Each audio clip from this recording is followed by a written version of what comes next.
What's good, ladies and gentlemen? Cody Marcel, what is up, ladies and gentlemen? and we are here to finally bring you our review of Halloween 2018. For some odd reason, you guys expected it right away after we watched it, which I'm not sure, what gave that idea. But we're here to finally review it for you guys. As some of you may be aware, Halloween 2018 has been highly successful at the box office, eclipsing $78 million opening weekend, which is just fucking amazing. So, we're here to give our review.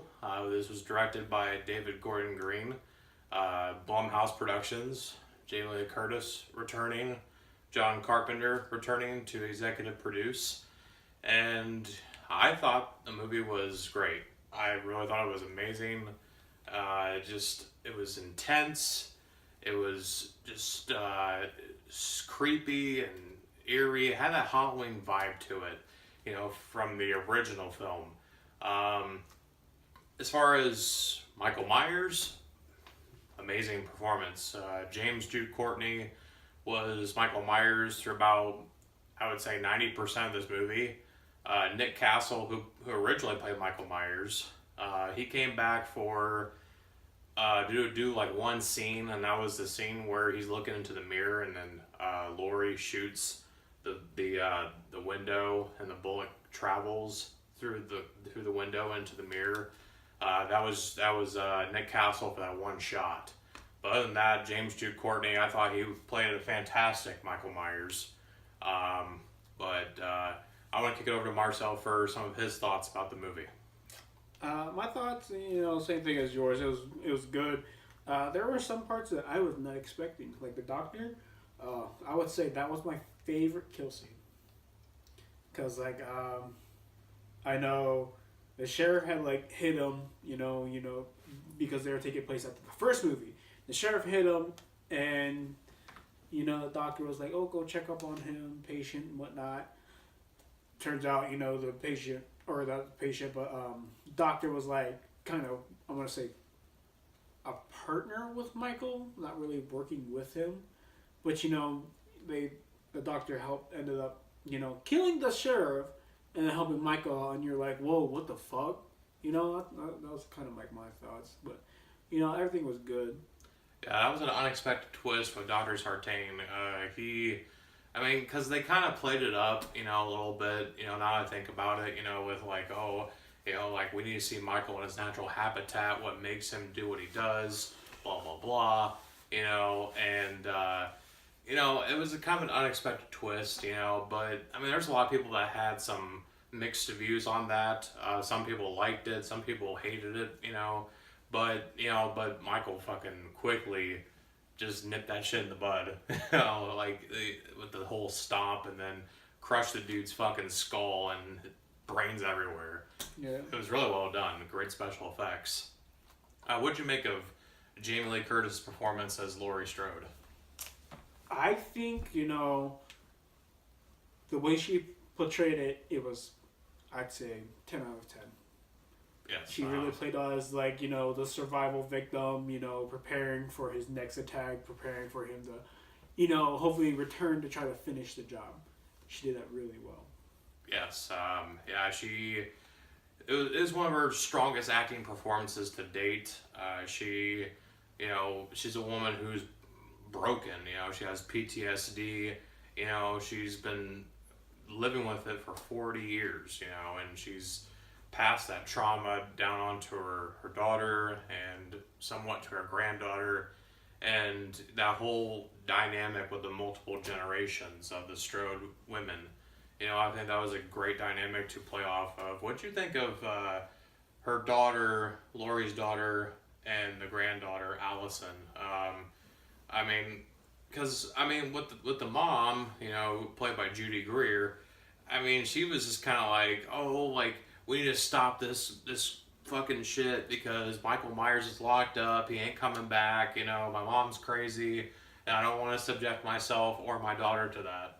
And that little love triangle, I want to put it as how it normally goes with grandparents, parents, and then grandchildren. It's the grandmother and the mother will fight, and then the grandmother and the daughter will get along just fine. And like kind of in this situation, it's like the mom didn't want to believe her mom, Lori, and everything was just fake. She was being, I don't know, she was preparing for like no reason. And then the daughter was like, well, I love my grandmother. She probably has a reason for doing this. I'll accept her. I'll accept her for, the crazy woman she is. And I thought it was really, really played out really well. Yeah, and that whole dynamic for them to not all necessarily get along, I think that really helped the story forward. Because they could have been like, oh, we're gonna make this a strong 3-girl unit, and it would have been as interesting. Yeah. They all did come together in the end, which was nice to see. But at the same time, having that dynamic in there where they don't necessarily trust each other all that much, I think that's what really drove the story forward. Because Laurie's been preparing for 40 years. She has guns. She's been training with guns. She knows how to break into houses as she did with her daughter. Saying you have no security system. What are you doing? She also trained her daughter, and like I think in the movie they even said like by the age of 8 that her Laurie's daughter, I want to say middle woman, the mom, she knew how to shoot a gun and fight by the age of 8. Mm-hmm. That's how far Laurie, played I guess you could say the character had to play, or was preparing her daughter as well for Michael to come back and attack. Right, and I think that whole dynamic too, and then the state had to come in and take away Karen from Laurie because of what she was doing. Unfit mother. Yeah, being deemed as an unfit mother to her child, and then Allison, she's 17, in high school. I just want to point out after Laurie gets that $3,000 from the documentary filmmakers, and she gives it to Allison. Allison's like, "Oh, I'll probably start saving for college then," and Laurie's like, "Fuck college." Straight up, fuck college. That surprised me. I was like, "Damn, okay." My only question is like, what kind of job did Laurie have? Like, what the fuck did she do to prepare everything in her house to get the weapons, ammunition, to get the supplies that she needed to even set it up as the kind of house that she built it to be? That's a good question. Because if you remember the original film, Laurie was a book smart, babysitter, kind of like a straight A student. Whereas her friends, they cared more about partying and guys and having sex and smoking pot all the time. That's we kind of get that same kind of vibe here with Allison, even though she's not exactly like Laurie, but vulnerable enough to where we want to get behind her and support her when she's being hunted by Michael Myers. Yeah. So but was there any characters in this movie that kind of annoyed you or you didn't like? The husband. Oh, Ray? Yeah. Yeah, Ray. He was annoying. Useless. He's that typical dumb fucking movie character where he runs into the danger and sets himself up to be killed. Yeah, he did not understand the capability of Michael's. Did he not hear the stories of what everybody, just about everybody in the town knew exactly what was going on. And even I think in the beginning part when they first showed the granddaughter and stuff, that even then that little 3 group of friends that they showed in the beginning, even those 3, they knew the story behind Michael. And even the guy in the 3, he said wasn't that he tried to say that, he said that Michael wasn't that Laurie's brother, and they said no, people just made that as a story. He actually added in everything else that all the movies Like we're kind of saying after, I want to say the first movie, that they were saying, well, Laurie and Michael are, they're related, but like they actually took that and like they butchered it right there at that scene by saying like, no, it was just stories that people made, but like the dad, he was, I guess, never heard the story. Yeah, like that's why his bitch ass died. Right, he was kind of a useless character, and notice like after he was killed, no one gave a fuck. Exactly. Nobody cared to come outside and be like, oh, he's dead. Yeah. and you mentioned the callback to Halloween 2, and they had Easter eggs from all the movies in a sense, like. There was a van, like a minivan that had the word resurrection on it, which was a callback to Halloween Resurrection. The garage scene where he gets his coveralls, that's called back to 4. Yep. And then the bathroom stall scene, that's H2O. So yeah, they had some nice little callbacks and Easter eggs to the other sequels, which was nice. But this film, in my opinion, stands head and shoulders above all the other ones, for sure. What I have in my hand is a mask that was made in the mold of the original 1978 mask. Now, the mask in the new film is by far the closest thing to this mask that there is. But it's all weathered, to show that it's the same mask from 40 years ago. And I think they nailed it. I really think they nailed the mask, and it was really well done, in my opinion. And like even in the movie, they in the new movie, they like even took from like the first one and even gave it some age to the new one, made it kind of like look old, in kind of sense to show like time has passed, at least 40 years has passed, and that Michael's still Michael. Yes, and what'd you make of James Jude Courtney's performance as Michael Myers? Do you think he was dead on? Did he play it like Nick Castle did in the original? I think he was dead on. A lot of the way he moved and did things, like it was perfect. And the kill scenes were fucking brutal. Oh my god. And a lot of them weren't shown on screen, which I liked, because in the original, you didn't see all the brutality, and even though you saw a lot more brutality in this film, they toned it down a little bit, to kind of give it that vibe from the first movie. Because, when Michael has the mask back and he's in full Michael Myers mode, he went door to door. He killed that one lady with a hammer, grabbed a knife from her kitchen, went next door, and snuck into this lady's house, grabbed her by the head, and took his knife and fucking went through the back of her neck, through her throat. That was some brutal ass shit. I like the fact that like before he stuck the knife in, he like smacked her head down. I want to say like the backboard or some shit, but like it was like a couch or something. But like he smacked her head down and then stabbed her in the throat. And I was like, bruh. Like, this is a brutal motherfucker, Jack. One of the scenes though I thought was fucked up is when Michael had actually like killed a child, and I was like, oh. Oh yeah, the bus crash. That was a little too far, and I didn't take Michael to actually kill anybody, but they kind of proved me wrong there. Yeah, that shocked the hell out of me, because Michael Myers, doesn't really go after small children unless you want to mention Halloween 4 when he stalked his niece. Yeah. But yeah, like Michael Myers isn't the type to kill kids or small children, but he did here. He killed that kid, and that was shocking shit. Oh yeah.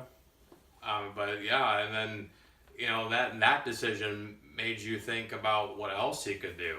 Because if you remember when he killed that woman with the hammer, there was that baby that was in the crib. And I thought to myself, like, no, they ain't gonna fucking have him kill no baby. No, I like after seeing the kid, I was like, oh please, Michael, no, don't leave the kid alone. I mean, yeah, you killed his mother, but no, leave the child alone. Somebody will find it in the morning when they hear you screaming. Not to be like me or anything, but come on now. Let's talk about the ending. Well, no, first let's talk about the music. The music in this movie was amazing. They redid the Halloween theme, the original one, just a tad, and then they added some new music in here, which I thought was amazing. Um, they had a new rendition of Laurie's theme, had a darker version of some of the other classic Halloween themes. But but the music that I'm really impressed with was the music they used for when Michael was after Allison. Like that shit was fucking awesome. I mean, what did you think of the music in the film? Music in the film, in each scene it kind of like hit the marks and whatnot, and it really set the tone. For like when he was killing, when he was on the hunt, and even for like the characters too. Like when they just came into play, I thought it was, spot on. John Carpenter, his son Cody, and Daniel Davies, all three of them worked on the music for this film, and they all did a great job, in my opinion, for sure. Yeah. And then the ending of the movie, where Michael, after he kills Ray, which no one give a fuck about, Fucking Ray. he fucking busts through the windows of the door and grabs Laurie. He's choking her. She blows two of his fingers off, which I was like, God damn, dude. That had to fucking hurt. Getting your fingers blasted off by a shotgun. And then Laurie's pretty much stalking Michael. And then they have their little fight. And then Laurie gets thrown from the balcony of the house. And I'm not sure if you knew this, Marcel, but they were going to end it exactly how they ended the first movie. Where, she landed on the ground? Well, no. Like, he landed on the ground. Yeah, he gets shot 6 times, he falls off the balcony, and he's not there anymore. But Carpenter said, no, you guys should not do it that way. And, no. and they listened, because we got a completely different ending here. So she gets thrown from the balcony, and she's laying on the ground, and when Michael goes to, look outside, she's gone. Which is a call back to the first film. And then he tries to get down in the basement where Allison and Karen are at. And Karen psyched out Michael. She grabbed her rifle that she had from when she was a kid. And then she's like breaking down, saying, "Oh, I can't do this," She kind of like tricked Michael into actually coming and showing his face. And, it's like, and it was at that moment too. Like after she tricked him into doing that, she's like, "Gotcha, bitch." Yep. And it shot him in the face. Shot him. I think she shot him in the eye. He's fucked up in. Yeah, so like doesn't matter if you shoot her or not. Right. And then Laurie appears from the shadow. She's like, "Happy Halloween, Michael," and then she fucking just fucks him up. Hits him with frying pan, stabs him. And fucking he falls down in there into the basement, and then Allison and Karen are trying to get up the stairs, and he grabs onto Karen and whatnot, and Allison grabs a knife and slashes at Michael's wrist, and then Laurie reveals that it's not a hiding place, it's actually a trap. She traps Michael down in there, and then the house is set ablaze, it's on fire, and Michael's left down there, and then they escape. However, when we cut back to the basement, Michael's not there. And then there is actually, when the credits are done rolling at the end of the film, and you and I missed this because we left when everybody else left. Yeah. At the end of the credits, you can hear Michael breathing. So that leads me to believe somehow he escaped. Yeah, he escaped. So they might address that in the next sequel, because there's going to be a sequel to this. I mean, they cannot, because this movie was made for $10 million.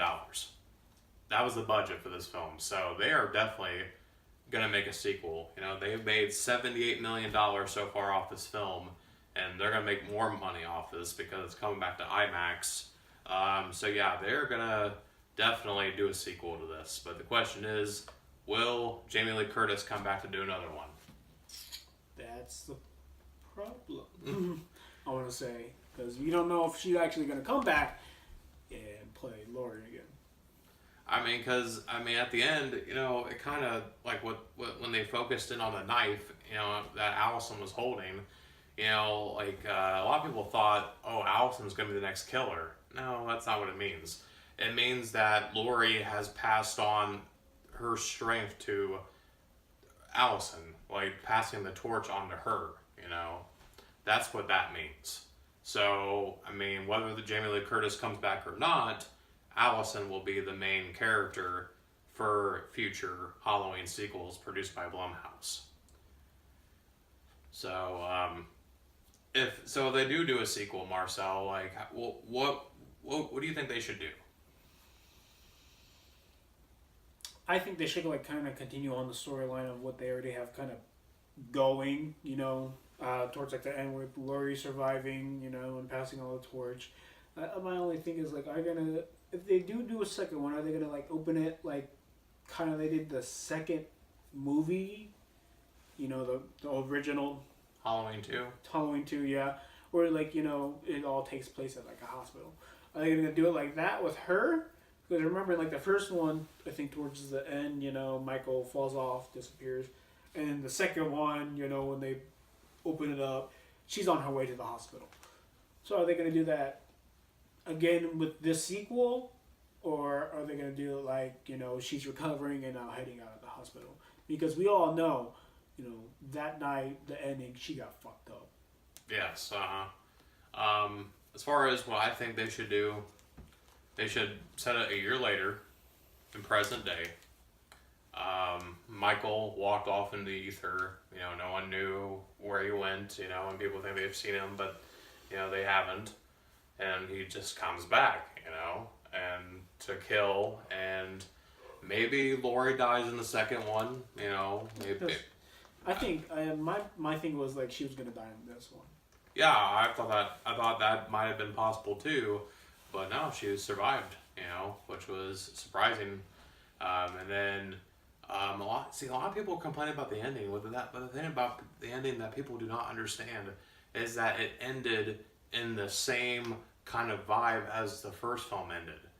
Where you don't see Michael, and whatnot, and you see all these locations and stuff like that. Where he walked through. It ended in the same vibe. And then you don't get the breathing of Michael until after the credits roll, so it ended exactly the same kind of way as the original did. So, in my opinion, it was really well done. It really was. And it sets up for a sequel and future story, and it's looking forward to it. So, so now we gotta get to a rating, and Marcel, after initial viewing, you gave this a 9. Do you still feel the same way? I do. Okay. It was damn good. Now, after I had initially saw it, I gave it a 9.5. And I think that might have been premature. But after thinking about the film and some of the aspects about it, I decided to give it a 9 out of 10 rating. It was a great film. It's the best sequel since Halloween 2, 1981. The only thing that separated this from being a perfect film, in my opinion, was, some of the comic relief stuff they tried to put in there. The stuff with the little kid was fucking funny, but I think, the little kid should have acted more scared than what he did, because he was more like, oh shit, the boogeyman's here, I'm gonna fucking run. Or some of his after school activities like dance. So I was like, okay, are you trying to make him a boy or kind of seem gay? You're talking about the kid that got killed by Michael? Yeah, the kid that got killed by Michael. You could have given him baseball or video games football player or some shit like that. He could have been I could be home, Dad, not out hunting with you. I could be home, playing Call of Duty or something. Okay, but out of everything, you decided to give him dance? Where we live, I don't know many guys in dance. Maybe one. He was a freshman my senior year. I don't know what he is now, but That's so far the only one. Everybody else that I know who does dance is a female. Like, not saying guys can't do dance, but most of the time it's females. And in this movie, it gave a boy dance class as his extracurricular activities. God, could have given him like chess club or typical country boys, football, video games.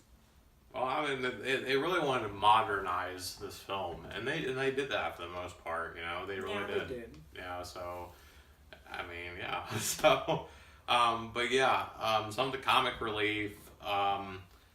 Another thing that I would have really liked to have seen is Michael having that supernatural vibe, not full blown supernatural, but just that vibe from that he had in the first film. Where you think you see him, but you don't. He's in and out of the shadows, because he just seemed more human, Well, he kind of did, towards that one scene with Alice and her drunk friend. Like the motion censored lights would go off. Oh yeah, I really liked that sequence. That was great. You kind of had that vibe, but it wasn't really like that supernatural vibe. It was more like the drunken idiot lost track of the fucking serial killer, and that's why he died.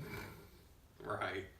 But yeah, I would like to see more of the stalking Michael, but they just went for full out brutality, which is fine, because it makes sense, because he's been locked up for 40 years, he's got a thirst to quench, so, I mean, but yeah, I would like to see more of the stalking Michael for this movie. But other than that, those are the really two negatives I have against the film, and some of the campy characters. But other than that, strong acting performances from mostly everybody in the film.